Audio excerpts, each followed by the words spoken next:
ये आकाशवाणी रायपुर है। प्रादेशिक समाचार बुलेटिन के साथ मैं अभिलाषा शुक्ला।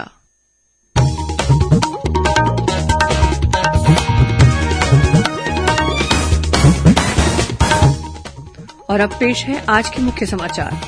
केंद्र सरकार ने कोविन पोर्टल पर अपने टीकाकरण की स्थिति जाने सुविधा की शुरुआत की।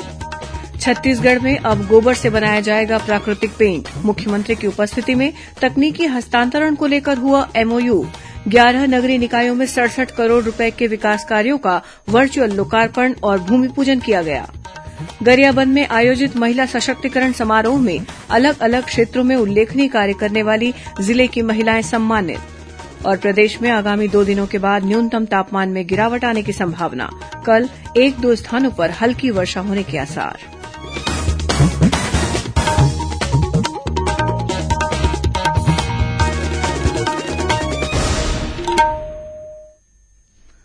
अब समाचार विस्तार से।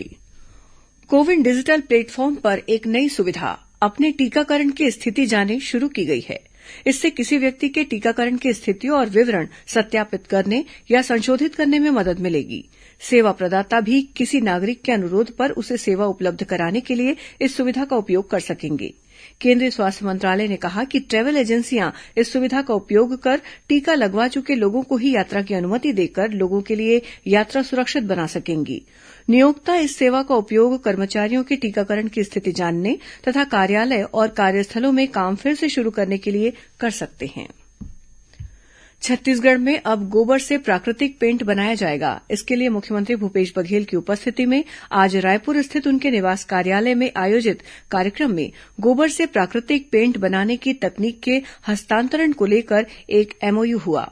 ये एमओयू छत्तीसगढ़ राज्य गौ सेवा आयोग और national paper institute Jaipur, khadi और ग्रामोद्योग आयोग तथा सूक्ष्म, लघु और मध्यम उद्योग मंत्रालय नई दिल्ली के बीच हुआ।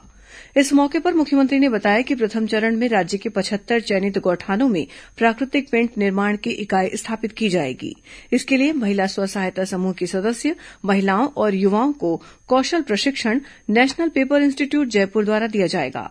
कार्यक्रम के दौरान मुख्यमंत्री ने गोधन न्याय योजना के तहत पशुपालक किसानों, ग्रामीणों सहित गौठान समितियों और महिला स्व सहायता समूहों के खाते में 2 करोड़ 37 लाख रुपए की राशि ऑनलाइन जारी की। वहीं मुख्यमंत्री श्री बघेल ने आज अपने निवास कार्यालय में आयोजित समारोह से ही 11 नगरीय निकायों में 67 करोड़ रुपए के विभिन्न विकास कार्यों का वर्चुअल लोकार्पण और भूमि पूजन किया। उधर उद्योग और आबकारी मंत्री कवासी लखमा ने आज बीजापुर जिले के भैरमगढ़ में 9 करोड़ रुपए की लागत के विकास कार्यों का लोकार्पण और भूमि पूजन किया। इस मौके पर श्री लखमा ने कहा कि राज्य सरकार गांव, गरीब और किसानों के हितों के लिए प्रतिबद्ध है।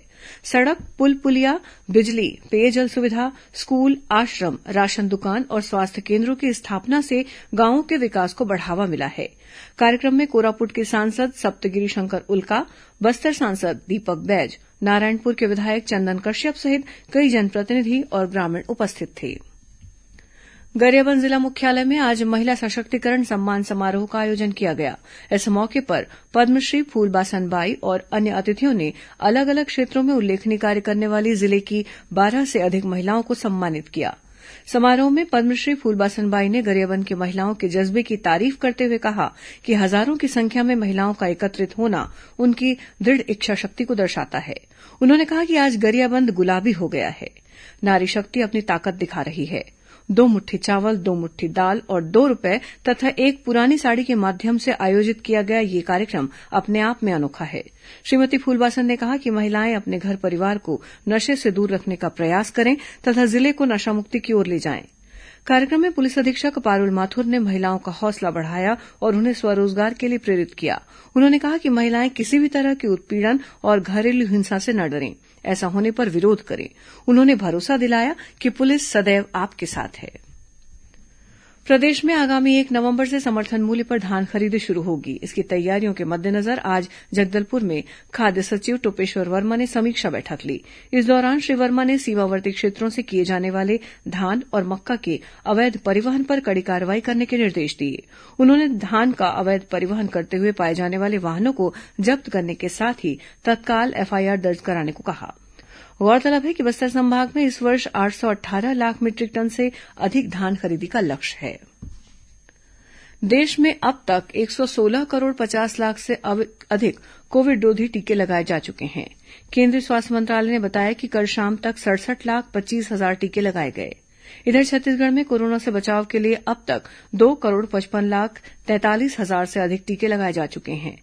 वहीं राजनांदगांव जिले में कोरोना टीकाकरण के लिए विशेष अभियान चलाया गया। इस दौरान 50,000 से अधिक लोगों को टीके लगाए गए। टीकाकरण अभियान में छुईखदान विकासखंड पहले नंबर पर रहा। इसी तरह जांजगीर चांपा जिले में कल करीब 12,000 लोगों को कोरोना का टीका लगाया गया। इस बीच प्रदेश में कल कोरोना संक्रमण के 24 नए मामले सामने आए। इन्हें मिलाकर प्रदेश में सक्रिय मरीजों की संख्या बढ़कर 295 हो गई है। प्रादेशिक समाचार आप आकाशवाणी रायपुर से सुन रहे हैं। छत्तीसगढ़ की खबरों से है आपका वास्ता और खबरों की विश्वसनीयता से है हमारा वास्ता। आकाशवाणी समाचार रायपुर के प्रादेशिक समाचार बुलेटिन के साथ ही हमारे समसामयिक कार्यक्रम आप रेडियो के अलावा अपने मोबाइल पर भी सुन सकते हैं। आकाशवाणी समाचार फेसबुक, ट्विटर और यूट्यूब पर भी उपलब्ध है। हमारा Facebook page Chhattisgarh news on AIR, Twitter handle CGAIR news और हमारा यूट्यूब चैनल है छत्तीसगढ़ AIR न्यूज। तो अब रेडियो के साथ ही आपके मोबाइल के जरिए भी हम पहुंच रहे हैं आप तक। छत्तीसगढ़ की हर खबर के लिए सुनते रहिए आकाशवाणी समाचार। और अब आगे बढ़ते हैं बाकी के समाचारों की ओर। प्रधानमंत्री नरेंद्र मोदी 28 नवंबर को आकाशवाणी से मन की बात कार्यक्रम में अपने विचार साझा करेंगे। मासिक रेडियो कार्यक्रम की यह 83वीं कड़ी होगी। प्रधानमंत्री ने लोगों से अपने विचार और सुझाव MyGov और नमो ऐप पर रिकॉर्ड करने का आग्रह किया है। टोल फ्री नंबर 1800117800 पर हिंदी या अंग्रेजी में संदेश रिकॉर्ड कराए जा सकते हैं। फोन लाइन 26 नवंबर तक खुली रहेंगी। फोन नंबर 1922 पर मिस्ड कॉल देकर SMS से मिले लिंक से भी सीधे प्रधानमंत्री तक सुझाव भेजे जा सकते हैं। दुर्ग जिले में बाल दिवस 14 नवंबर से 20 नवंबर तक बाल सुरक्षा सप्ताह मनाया गया। इस दौरान विभिन्न कार्यक्रम आयोजित किए गए। इसी कड़ी में पुलिस अधीक्षक बद्रीनारायण मीणा के मार्गदर्शन में कल पुलगांव थाना क्षेत्र के ग्राम कोटनी में स्थित शासकीय पूर्व माध्यमिक शाला में रंगोली प्रतियोगिता आयोजित की गई। कार्यक्रम में जिला पुलिस द्वारा छात्र छात्राओं को साइबर क्राइम, ऑनलाइन ठगी, सोशल मीडिया से संबंधित अपराध, बच्चों के विरुद्ध होने वाले लैंगिक अपराध, गुड टच, बैड टच और यातायात नियमों से संबंधित जानकारी दी गई। उधर कोंडागांव जिले में भी बाल सुरक्षा सप्ताह मनाया गया। इस दौरान जिले के विभिन्न स्कूलों, कॉलेजों और छात्रावासों में बाल सुरक्षा टीम द्वारा विभिन्न विषयों साइबर सुरक्षा, पास्को एक्ट, मानव तस्करी, नशा के दुष्प्रभाव, स्वच्छता और यातायात नियमों के बारे में जानकारी दी गई। वहीं कबीरधाम जिले को नशामुक्त बनाने और नाबालिगों को नशे से दूर रखने के लिए कबीरधाम पुलिस विशेष अभियान चला रही है। पुलिस अधीक्षक मोहित गर्ग ने बताया कि शहर के विभिन्न मेडिकल स्टोर्स, गली, मोहल्लों और वार्डों में अवैध नशीले पदार्थों की बिक्री पर अंकुश लगाने और शहर को नशामुक्त और अपराधमुक्त बनाने विशेष निर्देश दिए गए हैं। आज विश्व मछुआरा दिवस है। इस मौके पर भुवनेश्वर में आयोजित एक समारोह में केंद्रीय मत्स्य पालन, पशुपालन और डेयरी मंत्री पुरुषोत्तम रूपाला ने कहा है कि किसान क्रेडिट कार्ड का फायदा मछुआरों और मत्स्य पालकों को देने का प्रधानमंत्री नरेंद्र मोदी का फैसला मछुआरा समुदाय के लिए एक बड़ा उपहार है। विश्व मछुआरा दिवस पर मुख्यमंत्री भूपेश बघेल ने राज्य के मत्स्य कृषकों और मछुआ समाज को बधाई और शुभकामनाएं दी हैं। विश्व मछुआरा दिवस पर राजधानी रायपुर सहित प्रदेश के विभिन्न स्थानों पर कार्यक्रमों का आयोजन किया जा रहा है। रायपुर के इंदिरा गांधी कृषि विश्वविद्यालय में मछुआ सम्मेलन का आयोजन किया गया। नेता प्रतिपक्ष धरमलाल कौशिक ने कहा है कि राज्य सरकार अपनी घोषणा के मुताबिक प्रदेश के युवाओं को 2,500 रूपये प्रतिमाह बेरोजगारी भत्ता दे। उन्होंने आरोप लगाया कि सरकार कागजी आंकड़ों के सहारे युवाओं को ठगने में लगी है। प्रदेश में युवाओं को नौकरी से निकाला जा रहा है। पीएससी में भर्तियां भी कम हो रही हैं। अनियमित कर्मचारी धरने पर हैं। चारों तरफ युवा विरोध कर रहे हैं। ऐसे में राज्य सरकार किन 4 लाख लोगों को नौकरी देने का दावा कर रही है। भारतीय जनता पार्टी ने कहा है कि कांकेर जिले के कोयलीबेड़ा में सर्व आदिवासी समाज द्वारा धर्मांतरण के खिलाफ आंदोलन आदिवासियों की अपनी संस्कृति और परंपराओं को बचाने का प्रयास है। प्रदेश भाजपा अध्यक्ष विष्णुदेव साय ने कहा कि राज्य सरकार अब धर्मांतरण पर रोक लगाने की ठोस पहल कर इसमें संलिप्त लोगों पर कड़ी कार्रवाई करे। वरिष्ठ पत्रकार जयशंकर शर्मा नीरव का आज सुबह दिल का दौरा पड़ने से रायपुर स्थित निवास में निधन हो गया। वे 84 वर्ष के थे। उनका अंतिम संस्कार मरवाड़ी मुक्तिधाम में किया गया। श्री शर्मा के निधन पर मुख्यमंत्री भूपेश बघेल और भाजपा के प्रदेश अध्यक्ष विष्णुदेव साय ने शोक व्यक्त किया है। मुख्यमंत्री ने अपने शोक संदेश में कहा है कि नीरव जी ने अपनी कलम से छत्तीसगढ़ की पत्रकारिता को समृद्ध किया है। उनके योगदान को हमेशा याद किया जाएगा। अब पेश है मौसम का हाल। प्रदेश में आगामी 2 दिनों के बाद न्यूनतम तापमान में गिरावट आने की संभावना है। वहीं कल 1-2 स्थानों पर हल्की वर्षा होने अथवा गरज चमक के साथ छींटे पड़ने के भी आसार हैं। मौसम विभाग के अनुसार बंगाल की खाड़ी से नमीयुक्त हवा आ रही है। इसके अलावा एक चक्रवाती घेरा भी बना हुआ है। इसके प्रभाव से प्रदेश में बदली और बारिश की स्थिति बनी हुई है। अब कुछ अन्य खबरें संक्षिप्त में।